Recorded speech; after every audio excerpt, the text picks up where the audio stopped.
بسم اللہ الرحمن الرحیم۔ السلام علیکم ناظرین، آپ دیکھ رہے ہیں 20 سٹار نیوز اور میں ہوں عرفان جاوید۔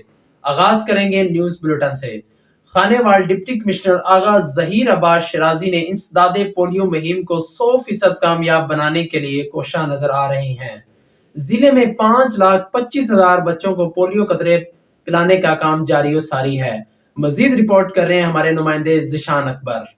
ڈپٹی کمشنر آغا ظہیر عباس شرازی انسداد پولیو مہم کو 100% کامیاب بنانے کے لیے کوشاں ہیں۔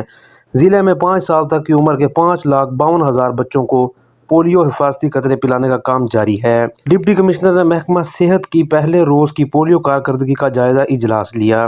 ڈپٹی کمشنر کی زیر صدارت انسداد پولیو کارکردگی کے بارے جائزہ اجلاس ان کے دفتر کے کمیٹی روم میں منعقد ہوا، جس میں assistant commissioners, D H Os, نمائندہ WHO، افسران صحت نے شرکت کی۔ ڈپٹی کمشنر نے کہا کہ انسداد پولیو ٹیم میں اہداف کے حصول کو ہر صورت یقینی بنائیں گی اور دوران مہم گھر کے مطلوبہ ہر بچے کو پولیو کے قطرے پلانے جائیں گی۔